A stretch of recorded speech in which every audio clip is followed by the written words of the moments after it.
All right, we're on. All right.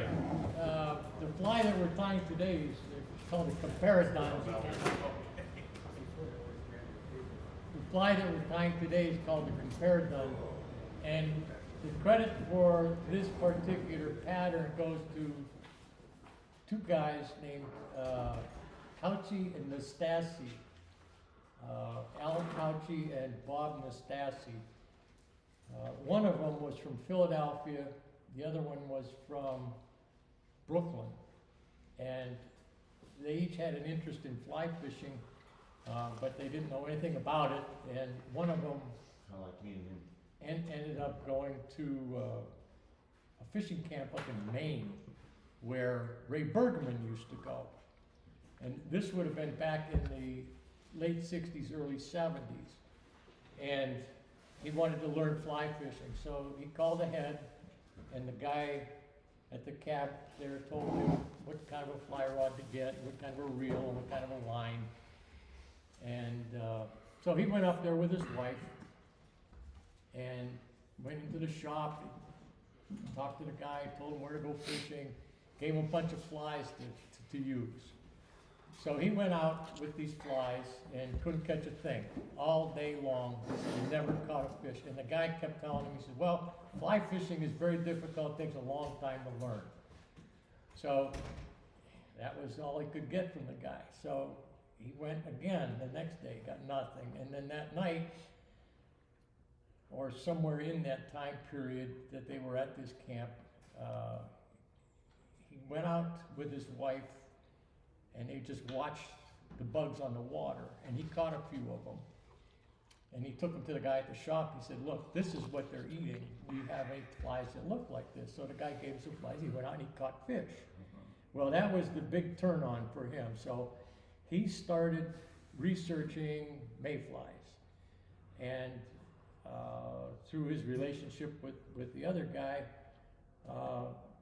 they both got into it together, and they would raise the mayflies in tanks and get more and more and more. So they really, really got into entomology, and they published books, Hatches 2.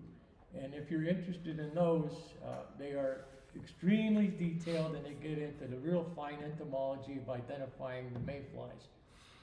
But at any rate, they were invited through another friend to fish the waters in the upper Delaware, the west branch of the upper Delaware. And as the story goes, they were invited to go there because very few people went there, and they were told that should kind of keep it close to the vest, not tell anybody about this great fishery up there. As the story goes, they went up there, they caught a lot of fish, and then they decided that they were going to do a fly fishing school. So they bought property up there. They bought a hotel and a campgrounds and made it, I forget the name of it, Adirondack Fly Fishing School or something of that nature. And then they chartered boats out there and had guides, and then they have fly fishing school. They teach everything from soup to nuts. There's a lot of controversy about that, and I will stay out of that. So at any rate, they designed this fly. They call it the Comparadun. And basically what it is, it's a modification of a fly that was tied by a guy named Harold Betters. Harold Betters grew up in the Adirondacks, and he was as a young man, he wanted to be an engineer and build bridges and skyscrapers and things, but he was in a terrible automobile accident and became crippled. So he kind of scrapped that career. This guy's, Better's father had been a guide in that area, and he used to guide people up there, and he invented this fly. He tied this fly for fast water called the haystack. And the haystack was actually the precursor of the Comparadun. Nastasi and Couchy built off of that and modified it a little bit. The haystack is a very, very simple fly. It has deer hair tail, a dubbing body, and a deer haired wing. That's it. And there's no hackle on it. It's just a rough fly, but it's buoyant. He used to use deer hair and muskrat. Muskrat is, being a water animal, the hair doesn't absorb water. So that was his fly for fishing in fast water. And Nastasi and Couchy modified that and came up with what they call a Comparadun. It has no hackle, it has a tail, a body, and a wing. And that's what we're going to tie today. Now, they got so far into this that they actually design and sell their own blends of dubbing, and they call it spectrumized. And it's for sale, and you can get it. Their books are for sale. The books are quite expensive. I think I just saw one here, a copy of Hatches 2 is now $100 for their book. But so if you're really into this stuff, you might want to look around, and you could find one probably secondhand or used or whatever and get it for quite a bit less. But at any rate, they are under the belief that the fish's vision reacts to spectrum, different colors of the spectrum, so they blend their own fur to match that. And in their books, they will describe the blends and the colors they use for every particular species that you want to tie. What I'm tying today is just a generic, just the basics of how to construct the fly. Colors are, it'll probably work, but it's not, what I'm tying today is not for any specific species of mayfly. For the tail, you can use microfibrils. I don't know if you can see that. These are nice, but I hate to work with them because my fingers don't grab them well. They're so fine, and they're very, very hard to deal with, but you can use that. What I'm going to use for the tail today is just some fibers. These are long elk hair. I'm going to use a few of those for the tail. The dubbing I'm going to use is just brown. No particular brand, no particular reason. And the wing material is going to be fine deer hair. The wing material on this is critical that you get fine deer hair. You don't want real thick, bulky deer hair for this because you're going to have to flare the wing to a 180-degree circle on the top of the fly. So what I'm going to do here is get started. Now this is a size 14 hook. You can tie this in the size that's appropriate for whatever mayfly you're imitating. Most of the mayflies around here are around size 16. March Browns are bigger, they're a 10. Gray Fox are 10 and 12. Sulphurs are 16. Red Quills, Hendricksons, they're all 14 and 16, depending upon the stream and the time of year. Okay, so you start your thread. You leave some space always at the front so that you can finish off without crowding the eye. And the first thing that we're going to do here is put on a wing. So I'm going to use this fine deer hair. And actually, if you shop around for deer hair, they actually do label it Comparadun hair. The guys that go out get the deer, get the elk, and these kinds of things, that's a pretty big industry, and there's a lot of work involved in getting the hides, cleaning the hides, sorting it, grading it as to what, because on a hide, different sections of the deer, they're all different kinds of hair, from real fine to real long and to real thick.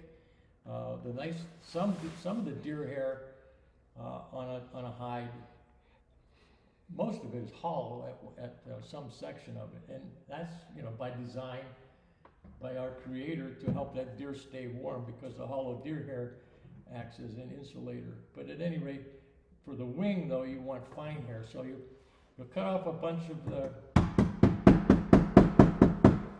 bigger than a matchstick for the deer hair. Hold the that wing. right in front of your hook. There you go. There we go. I have, thanks, Ben.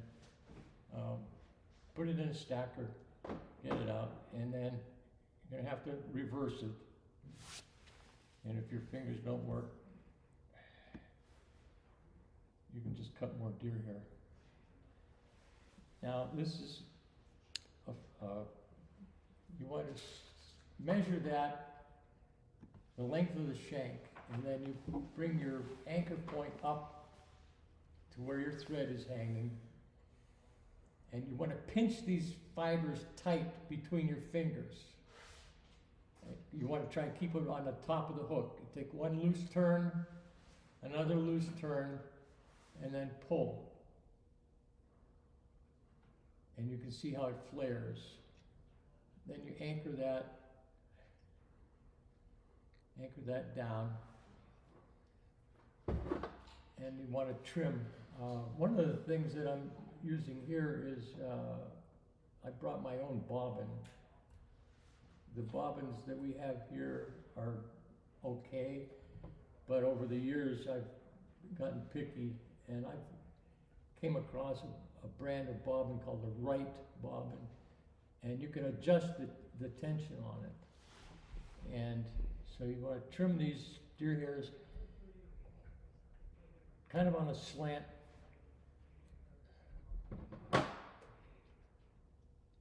And then nail it down.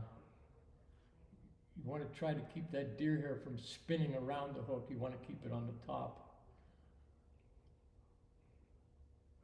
So we nail that down, and you grab that deer hair, raise it up, and build a dam in front of it.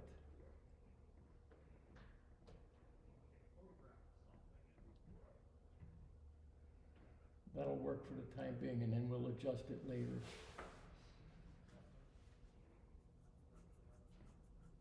How's that working? Pretty good? Can you see where I'm going?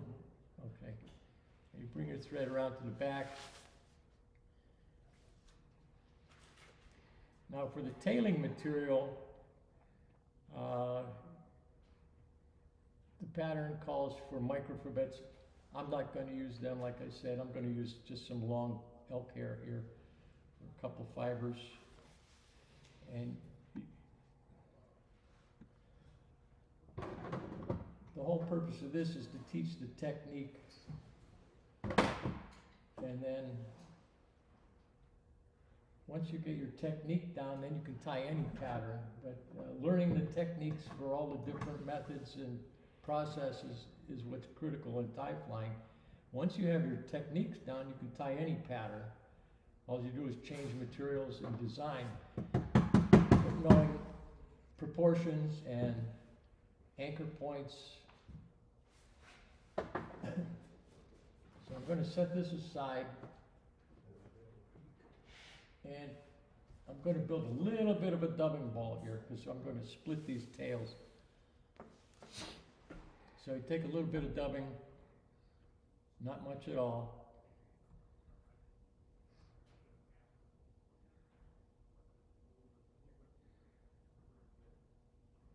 When I was doing looking up the haystack by Fran Betters, when I entered in on the Google search, the first Betters that showed up was a guy named Harold Betters, who was a trombone player, jazz musician. As a matter of fact, that reminded me that in my collection of 33 1/3 LP records from way back in the day, I actually have one of his albums. Great jazz musician, trombone player. He died in 2004, I think. So you build a little bit of a dubbing ball back there. And we've done that before, so you're familiar with that term. Then you take your tail fibers, lay them down, and proportion-wise, you want to make the tail on this about as long as the shank.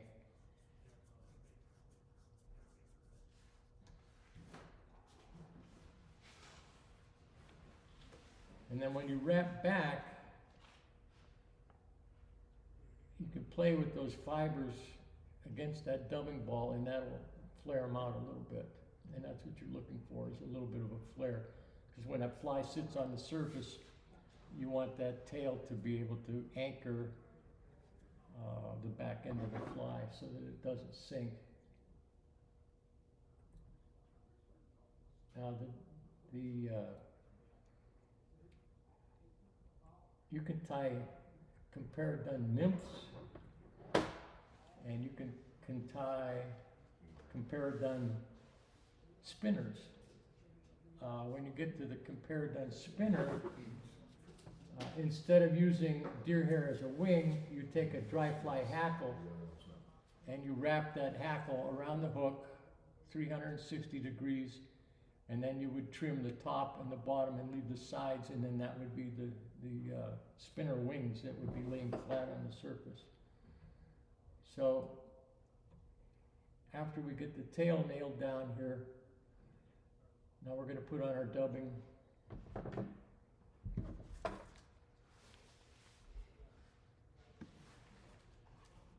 This is pretty nice dubbing. Ligas, never heard of it. Boulder, Colorado. And I'm going to wax the thread a little bit here.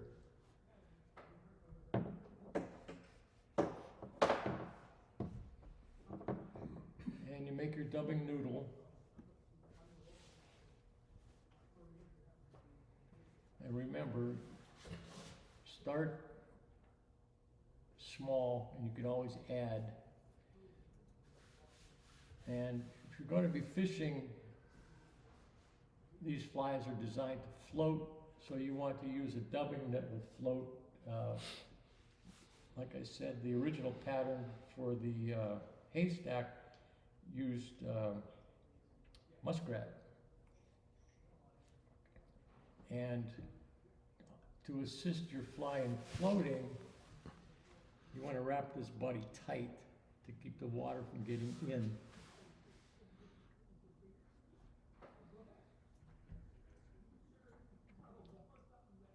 So now you just dub on your body from the back to the front.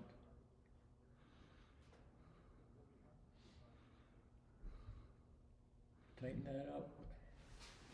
Bring it around to the front to finish off your thorax. And you go up over the top.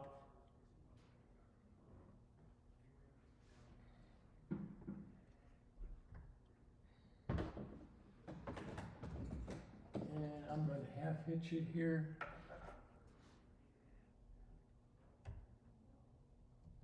A couple half hitches.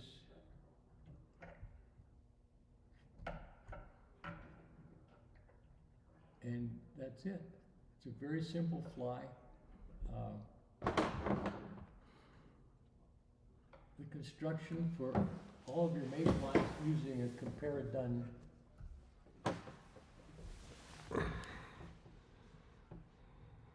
pattern is the same. The only difference would be in the colors that you use.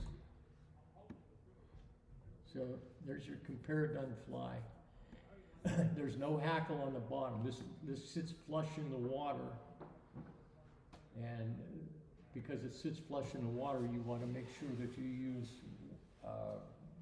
dubbing that repels water. Otherwise, it'll soak. But then some days the fish will prove you wrong, and they'll want it sunk. So that's it. And a pair of hands came into the picture. So you adjust that in a 180-degree arc, and that's the Comparadun, and the history behind it. And you know, those two guys, I give them a lot of credit. The work that they did in researching and studying the bugs, and then writing about them, and helping anybody who was interested to learn about the mayflies. It's a pretty comprehensive book, and it does get into detail. It gets into identifying the nymphs, identifying the duns, identifying the spinners,